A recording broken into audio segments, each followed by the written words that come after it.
Matt. We're going to bring in Dan Bongino now, former NYPD officer and former Secret Service agent. Dan, welcome to the show.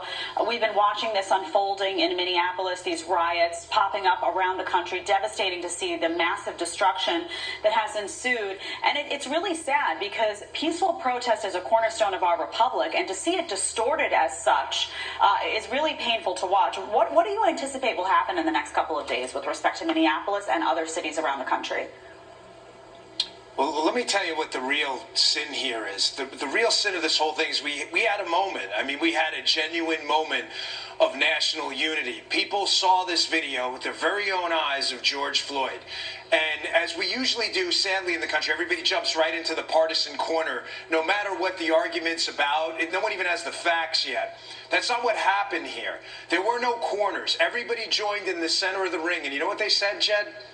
I don't like that. That's not right. I can't get behind that. I'm sorry what happened to George Floyd. We need justice for this man's family. Systemic, honest, real, thought out, peaceful justice for this man's family, because what happened isn't right. And that conversation is in the can right now. It's in the garbage. It got flushed down the toilet because a couple of a-hole protesters. And this is what they do. When I was a cop and a Secret Service agent, I'll never forget it, the 2004 Republican National Convention, when I was there doing counter-surveillance with the Secret Service. The NYPD back then had this down before political leadership got in the way. What you do here is these groups of protesters, a lot of them are peaceful, but many of them aren't. And they're typically led by one or two moron agitator losers, zeros, dregs on society that get everybody whipped up into a frenzy. You know what the NYPD did? They come in with mounted units, mopeds, and snow fencing. They cordon off the groups into smaller groups. They would pull out those agitators, and you went to jail. And let me tell you something. It was the old Giuliani approach. He wasn't the mayor then, but they kept it. And the Giuliani approach to rioting and civil unrest that turned violent was this. The first dude who throws a rock goes to jail. The second one who throws a rock goes to jail. I'm telling you, there's no third rock. That is it. It stops. And then you move on to the next block and do it again. And this let them vent strategy, which has been tried before, let people vent, is nonsense. You are costing people their lives and their business. This is America. This is not Beirut.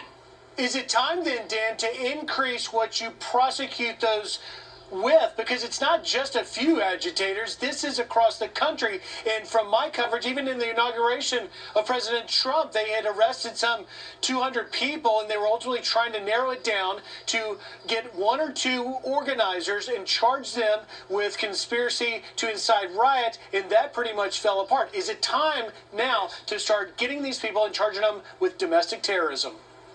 Yes. Yes, well said. This is, Griff, listen, the people who show up to these riots, not the protesters, the people who show up to riot, they're showing up, Griff, with chemical incendiary devices ready to burn your city down. These are not protesters. These are domestic terrorists. They are showing up with weapons specifically designed to fracture glass and windows, to then go walk in, loot the place a chemical incendiary device, and burn your city to the ground.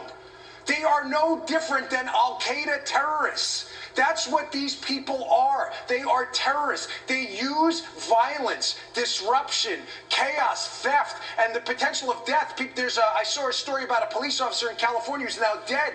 They are domestic terrorists. These people should be tracked down. The video should be used. And Griff, if it takes 2 years, 3 years, or 5 years, anyone involved in this, again, I'm a constitutionalist. Your right to assemble is always a big R, God-given right, and should be protected. But if you showed up to this with an incendiary device to burn someone's business down, with weapons to destroy people and property, then you should be tracked down to the end of this earth, and you should do time in jail, not for disorderly conduct where you get out in a day, but for a conspiracy charge to commit terror. And you should go to jail for a long time, and maybe that'll send a message. It just might. Dan, great stuff. Appreciate that. We want to get your thoughts also on the president.